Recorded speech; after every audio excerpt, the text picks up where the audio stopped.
स्वागत छ हजुरहरुलाई।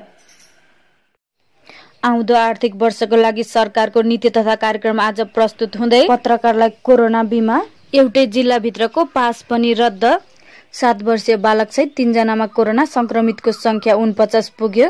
बेलायतमा कोरोनाबाट मृत्यु हुने नेपालीको संख्या 61। युएईले भिसाको म्याद सकिएका सबैको जरिवाना माफ गरिदिने। कोभिड-19 को खोपमा अमेरिकालाई पहिलो प्राथमिकता अस्वीकार्य। कोरोना भाइरसबाट ज्यान गुमाउनेको संख्या 3 लाख नाग्यो। एकै दिन 95,000 संक्रमित थपिए। हिगुआइन इटाली फर्कँदै। अब समाचार विस्तारमा। आउँदो आर्थिक वर्षका लागि सरकारको नीति तथा कार्यक्रम आज प्रस्तुत हुँदैछ। राष्ट्रपति विद्यादेवी भण्डारीले प्रतिनिधि सभा र राष्ट्रिय सभाको संयुक्त बैठकमा आज दिउँसो 4:30 बजे नीति तथा कार्यक्रम प्रस्तुत गर्ने कार्यक्रम रहेको छ। नीति तथा कार्यक्रमकै आधारमा बजेटमा कार्यक्रम समावेश हुने भएकाले यसलाई महत्त्वका रूपमा हेर्ने गरिन्छ। यो वर्ष कोरोना भाइरसको महामारीका कारण चौपट भएको अर्थतन्त्र उकास्न विशेष व्यवस्था सहित नीति तथा कार्यक्रम आउने अर्थ मन्त्रालयले जनाएको छ। अर्थमन्त्री डाक्टर युवराज खतिवड़ाले कोरोना भाइरसको कारण सुस्ताएको अर्थतन्त्र उकास्न विशेष कार्यक्रम ल्याइने बताइसक्नु भएको छ। नीति तथा कार्यक्रममा कोरोना विरुद्ध लड्नका लागि स्वास्थ्य क्षेत्रमा विशेष व्यवस्था सहितको नीति आउने अपेक्षा गरिएको छ। यस्तै सुलभ सार्वजनिक स्वास्थ्य पूर्वाधारलाई जोड दिइने मन्त्रालयले जनाएको छ। नीति तथा कार्यक्रममा आर्थिक गतिविधिमा पुनर्जागरण ल्याउने, अर्थतन्त्र गतिशील बनाउने गरी विशेष नीति आउने अपेक्षा रहेको छ। यस्तै व्यवसायीहरूलाई करामा सहुलियत दिने, आन्तरिक आर्थिक गतिविधि बढाएर आन्तरिक आयलाई नै सरकारको मुख्य आय स्रोत बनाउने गरी नीति आउने अनुमान रहेको छ। कोरोनाले चौपट बनाएको व्यवसायलाई कर छुट, सहुलियतमा ऋण दिने, कृषि उद्यम बढाउने प्रोत्साहन गर्ने लगायतका कार्यक्रमलाई सहयोग पुग्ने गरी नीतिमा जोड दिएको सरकारले जनाएको छ। लुम्बिनी प्रेस क्लब रूपन्देहीले भैरवा क्षेत्रका पत्रकारका लागि कोरोना बिमा गरेको छ। अजोड इन्सुरेन्स कम्पनीसँग क्लबमा आबद्ध 35 सदस्यको बिहिबार बिमा गरिएको क्लबका अध्यक्ष योगेश दिपेश पच्छाईले जानकारी दिनुभएको छ। उहाँका अनुसार सीमा क्षेत्रमा रहेर जोखिमपूर्ण पत्रकारिता गर्ने को बिमा गरिएको छ। बिमा गरेको 15 दिनपछि कुनै पत्रकारलाई कोरोना संक्रमण भेटिएमा बिमा कम्पनीले रु 1 लाख दिने क्लबका महासचिव सम्झना शर्माले बताउनु भएको छ। कोरोना परीक्षण गर्दा पीसीआर माध्यमबाट गराएको रिपोर्टका आधारमा रकम बिमा दाबी गरेको अवस्थामा इन्सुरेन्स कम्पनीले रकम भुक्तान गर्ने कम्पनीका भैरवा शाखा प्रमुख प्रकाश शर्माले जानकारी दिनुभएको छ।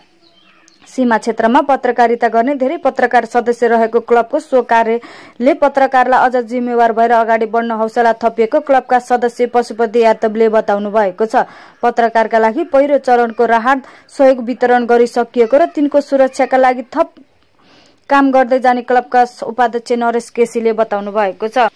जिल्लाकै एक ठाउँबाट अर्को ठाउँमा जान समेत नपाइने भएको छ। कोभिड-19 को रोकथाम तथा नियन्त्रणका लागि गृह मन्त्रालयले बिहिबार एउटा जिल्लाभित्र सवारी सञ्चालन गर्न पाउने गरी जारी गरेको सवारी पास रद्द गर्ने निर्णय गरेको हो। कुनै पनि व्यक्तिलाई अत्यावश्यक कामका लागि बाहिर निस्कनु परेमा नजिकैका प्रहरीलाई सम्पर्क गर्न समेत सकिने गृह मन्त्रालयका सहप्रवक्ता उमाकान्त अधिकारीले बताउनु भएको छ। मन्त्रालयले हिजोबाट एउटा जिल्लाबाट अर्को जिल्लामा प्रवेश गर्न रोक लगाएको छ। मन्त्रालयमा आज नै उपत्यकाका नगरपालिकाका प्रमुखहरूसँग अहिलेको अवस्थामा स्थानीय तहको भूमिका सम्बन्धमा छलफल गरिएको थियो। नेपालमा थप 3 जनामा कोरोना भाइरस संक्रमित थपिएका छन्। स्वास्थ्य तथा जनसंख्या मन्त्रालयका सहप्रवक्ता डाक्टर समीर कुमार अधिकारीले राष्ट्रिय जनस्वास्थ्य प्रयोगशाला काठमाडौँमा गरिएको परीक्षणमा नयाँ 3 जनामा संक्रमण देखिएको बताउनु भएको छ। संक्रमितहरू काठमाडौँ दहचोक निवासी 7 वर्षीय बालक, धनुषाको जनकपुर उपमहानगरपालिका निवासी 17 वर्षीय महिला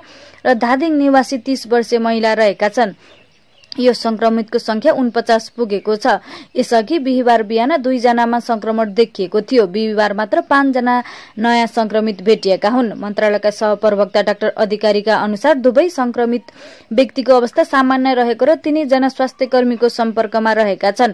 पछिल्लो पटक मन्त्रालयले हिजो राति 8:30 बजे विज्ञप्ति जारी गरी संक्रमितको संख्या 49 पुगेको जनाएको छ। बेलायतमा कोरोना भाइरसको संक्रमणबाट मृत्यु हुने नेपालीको संख्या 61 पुगेको छ। गैर आवासीय नेपाली संघ NRNA युकेले बेलायतमा नेपाली बेलायतका नेपालीमा भएको कोरोना संक्रमण सम्बन्धी एक तथ्याङ्क सार्वजनिक गर्दै 61 नेपालीको मृत्यु भएको जनाएको हो। नेपाली दूतावास लन्डनबाट यसअघि 60 जना नेपालीको मृत्यु भएको पुष्टि भइसकेको छ। एनआरएनए युकेले हालसम्म बेलायतमा 747 जना नेपालीमा कोरोना संक्रमण भएको समेत बताएको छ।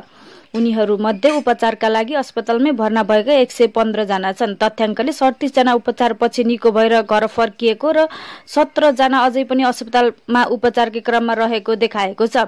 हालसम्म बेलायतमा 632 जना नेपाली कोरोनाको लक्षण देखिएर घरमै आइसोलेसनमा बसेका छन्। उनीहरूमध्ये 570 जना अहिले निको भइसकेका छन्। 62 जना अझै पनि आइसोलेसनमै रहेका छन्। एनआरएनए युकेको हेल्पलाइनको सक्रियतामा तथ्याङ्क सङ्कलन गरिएको हेल्पलाइनका संयोजक एनआरएनए युके सचिव जित राणावटले जानकारी दिनुभएको छ। एनआरएनए युकेले बेलायतमा अप्ठ्यारोमा परेका नेपालीहरूका लागि 25 डाक्टर, 24 नर्स, 102 जना स्वयंसेवक गरी कुल 151 जना स्वयंसेवकले सहयोग गरिरहेको जनाएको छ। संस्थाले समस्यामा पर्ने विद्यार्थीहरूलाई राहतका लागि भूपू गोर्खा र वृद्ध लगायतलाई प्राथमिकतामा राखी मास्क, सेनिटाइजर, पन्जा लगायतका सुरक्षित सामग्री वितरण पनि गरिरहेको छ। युएईले भिसाको म्याद सकिएका र भिसा सम्बन्धी नियम उल्लङ्घन गरेका नेपाली सहित विदेशी नागरिकलाई जरिवाना माफ गरिदिने भएको छ। यसअघि मार्च 1 पछि भिसाको अवधि सकिएकालाई लाग्ने जरिवाना माफी गर्ने भनिएकोमा बुधबार अर्को निर्णय गर्दै युएईले मार्च 1 अघि नै भिसा सकिएकालाई पनि लाग्ने जरिवाना माफ गर्ने बताएको हो। तर यसरी स्वदेश फर्कन चाहनेलाई मे 18 देखि 3 महिनाभित्र युएई छाड्नु पर्नेछ। युएईको आइडीको म्याद सकिएको र श्रम अनुमति वर्क पर्मिटमा सकिएकाको पनि जरिवाना माफ हुनेछ। युएईले दिएको यो अवसरको फाइदा उठाएर स्वदेश फर्कनेले अवस्था सामान्य भएपछि फेरि युएई फर्कन पाउनेछन्। फ्रान्सेली औषधि उत्पादक कम्पनी सानोफीले कोभिड-19 को खोप उत्पादन गर्न सफल भएमा त्यसको पहिलो प्राथमिकतामा अमेरिकालाई राख्नु अस्वीकार्य रहेको फ्रान्सले बताएको छ। सानोफीका प्रमुख कार्यकारी अधिकृत सीईओ पौल हर्सनले ठूलो मात्रामा जोखिमपूर्ण लगानी गरेकाले अमेरिकाका सरकारसँग ठूलो मात्रामा खोपको पूर्व अर्डर गर्न पाउने अधिकार रहेको बताएका थिए। फ्रान्सले सानोफीका सीईओ सोही अभिव्यक्तिमाथि प्रतिक्रिया दिँदै खोपमा अमेरिकालाई पहिलो प्राथमिकतामा राखिनु कुनै पनि हालतमा स्वीकार्य नरहेको बताएको हो। खोपमा सबैको पहुँच हुनुपर्ने फ्रान्सका प्रधानमन्त्री इडुवार्ड फिलिपले बताएका छन्। कोभिड-19 को खोप बनाउने प्रयासमा विश्वका विभिन्न प्रयोगशालाहरू पनि परेका छन्। सामान्य अवस्थामा खोप पूर्ण रूपमा तयार हुन वर्षौं लाग्दछ, तर कोरोना भाइरसको महामारी विश्वभर भयावह रूपमा फैलिएकाले वैज्ञानिकहरू कम्तीमा 1.5 वर्ष भित्रै खोप प्रयोगमा ल्याउन सकिने गरी काम गरिरहेका छन्। फ्रान्सका उपवित्त मन्त्री एग्नेस पार्नियर-एचरले स्थानीय सुड रेडियोसँग अन्तर्वार्तामा भनेका छन्, कुनै पनि देशको आर्थिक कारणले उसलाई खोपको प्राथमिकता दिने कुरा हाम्रा लागि अस्वीकार्य रहेको छ। त्यसपछि प्रधानमन्त्री फिलिपले खोप विश्वका सबैलाई फाइदा पुग्ने गरी पहुँचमा हुनुपर्ने भन्दै ट्वीट गरेका छन्। यस्तै फ्रान्सेली राष्ट्रपति इमानुएल म्याक्रोनले खोप मुनाफा वा बजारीकरणका हिसाबले सोचिन नहुने बताएका छन्। उनले आउँदो हप्ता सानोफीका उच्च अधिकारीसँग भेट गर्ने पनि बताइएको छ। यो महिनाको सुरुमा युरोपियन युनियनको अग्रसरतामा कोभिड-19 को खोप बनाउने प्रयासका लागि 8 अर्ब अमेरिकी डलर बराबरको सहयोग जुटाउनका लागि अनलाइन सम्मेलन भएको थियो, जसमा 40 देश दात्री निकायहरूको सहभागिता थियो, तर अमेरिका र रुसले भाग लिएका थिएनन्। युरोपियन युनियनले खोप सबैका लागि सबैको पहुँचमा हुनुपर्ने स्पष्ट रूपमा जोड दिएको छ। कोभिड-19 को खोप बनाउने प्रयासमा सानोफीलाई अमेरिकाले biomedical advanced research and development authority वाडाले आंशिक रूपमा सहयोग गरेको छ, तर पछिल्लो वर्षहरूमा सानोफीले करोडौं युरो बराबरको कर छुट फ्रान्स सरकारबाट पाउँदै आएको छ। फ्रान्स सरकारले अनुसन्धानलाई सहयोग गर्न भन्दै कर छुट दिने गरेको हो, तर सानोफीका सीईओ हर्सनले ब्लुमबर्गसँगको अन्तर्वार्तामा अमेरिकालाई प्राथमिकता दिने कुराले फ्रान्समा तरंग पैदा गरेको छ। यसले राजनीतिक रूप पनि लिएको छ। विश्वभर महामारीको रूपमा फैलिएको कोरोना भाइरस कोभिड-19 संक्रमणबाट ज्यान गुमाउनेको संख्या 3 लाख नागेको छ। आज बिहान 6 बजेसम्मको तथ्याङ्क अनुसार विश्वभर कोरोनाबाट 3,03,062 जनाको मृत्यु भएको छ। संक्रमितको संख्या 45,20,649 पुगेको ओल्डोमिटरले जनाएको छ। गएको 24 घण्टामा कोरोनाको कारण विश्वभर 5,297 जनाको मृत्यु भएको छ भने 94,994 जना नयाँ संक्रमित थपिएका छन्। अहिलेसम्मको तथ्याङ्क अनुसार 17 लाख भन्दा धेरै संक्रमित उपचारपछि निको भएका छन्। 25,16,000 भन्दा धेरै संक्रमित उपचारको क्रममा रहेका छन्, जसमध्ये 45,566 जना बिरामीको अवस्था गम्भीर रहेको छ। गएको 24 घण्टामा सबैभन्दा धेरै अमेरिकामा कोरोना संक्रमणबाट 1,645 जनाले ज्यान गुमाएका छन्। अहिलेसम्म अमेरिकामा ज्यान गुमाउनेको संख्या 86,892 पुगेको छ भने संक्रमितको संख्या 14,56,000 नागेको छ। हिजोकै दिन त्यहाँ झण्डै 26,000 नयाँ संक्रमित थपिएका छन्।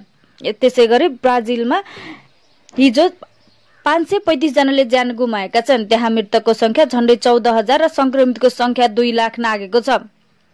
संक्रमण फैलिने क्रम त्यहाँ तीव्र बनेको छ भने हिजो एकै दिन 13,700 भन्दा धेरै नयाँ संक्रमित थपिएका छन्। बेलायतमा मृतकको संख्या 33,614 पुगेको छ भने इटालीमा 31,000 भन्दा धेरै रहेको छ। स्पेन र फ्रान्समा 27,000 भन्दा धेरैको मृत्यु भइसकेको छ। हिजो स्पेनमा 217, बेलायतमा 428, इटालीमा 262, फ्रान्समा 351, क्यानाडामा 170, मेक्सिकोमा 294 जनाले ज्यान गुमाएका छन्। त्यसैगरी भारतमा गएको 24 घण्टामा 98 जनाले ज्यान गुमाएका छन्। त्यहाँ अहिलेसम्म मृतकको संख्या 2,649 पुगेको छ भने संक्रमितको संख्या 81,997 पुगेको छ। भारतमा हिजो एकै दिन 3,942 जना नयाँ संक्रमित थपिएका छन्। अहिलेसम्म त्यहाँ 27,969 जना संक्रमित उपचारपछि निको भएका छन्। भारतमा 91,369 जना उपचारका क्रममा रहेका छन्। अर्जेन्टिना तथा इटालियन क्लब युभेन्टसका फरवार्ड गोन्जेलो हिगुआइन यसै साता इटाली फर्कने भएका छन्। युभेन्टसको प्रशिक्षण थालेको झण्डै 2 सातापछि हिगुआइन इटाली फर्कन लागेका हुन्। हिगुआइन टुरिन फर्किए पनि उनी 2 साता क्वारेन्टाइनमा बस्नु पर्नेछ। उनले 2 साताको क्वारेन्टाइन बसाएपछि कोरोना भाइरस कोभिड-19 को रिपोर्ट नेगेटिभ देखिएमा मात्रै टोलीसँगको प्रशिक्षणमा सामेल हुन पाउनेछन्। हिगुआइन इटालीमा लकडाउन सुरु भएदेखि नै अर्जेन्टिना फर्किएका थिए। उनले आफ्नो आमाको स्वास्थ्यमा देखिएको समस्याका कारण लकडाउन र महामारीको बीचमा पनि इटाली छाडेर ब्युनर्स आयर्स पुगेका थिए। उनी प्रशिक्षणका लागि इटाली फर्कने युभेन्टसका अन्तिम खेलाडी हुन्। हिगुआइन आज टुरिनमा पुग्ने र 2 हप्ता क्वारेन्टाइनमा बस्नु पर्नेछ। क्वारेन्टाइन अवधि पूरा भएपछि उनी क्रिस्टियानो रोनाल्डो, पाउलो डिबाला र युभेन्टसका टिमसँगको प्रशिक्षणमा जान अनुमति पाउनेछन्। 13 जुनबाट इटालियन सिरी ए हुने तयारी गरिरहँदा क्लबहरूले यसअघि नै प्रशिक्षण थालिसकेका छन्। 32 वर्षीय हिगुआइनले प्रशिक्षक मौरिसियो सार्रीको डेब्यू सिजनमा पहिलो रोजाइका स्थान बनाउन सकिरहेका छैनन्। उनले 16 खेलमा मात्रै आफ्नो रोजाइमा अवसर पाउँदा 5 गोल गरेका छन्। उनले टोलीमा पहिलो रोजाइमा स्थान बनाउन अझै मेहनत गर्नुपर्ने रहेको छ। अर्जेन्टिनी क्लब रिभर प्लेटका उत्कृष्ट प्रदर्शन गरेपछि हिगुआइन 2006 मा स्पेनिस महारथी रियल मैड्रिडमा पुगेका थिए। पछिल्लो समय युभेन्टसले हिगुआइनलाई रिलिज गर्ने तयारी गरिरहेको छ, तर उनका बुवा जर्जले हालका लागि युभेन्टस नै हिगुआइनको सही गन्तव्य रहेको बताएका छन्। हाम्रो यस च्यानललाई सब्स्क्राइब गरी बेल आइकन छोई नोटिफिकेसन अल गर्नुहोला र लाइक, कमेन्ट र शेयर गर्न पनि नभुल्नुहोला। आउँदो आर्थिक वर्षको लागि सरकारको नीति तथा कार्यक्रम आज प्रस्तुत हुँदै पत्रकारलाई कोरोना बिमा, एउटै जिल्लाभित्रको पास पनि रद्द, 7 वर्षीय बालक सहित 3 जनामा कोरोना संक्रमितको संख्या 49 पुग्यो।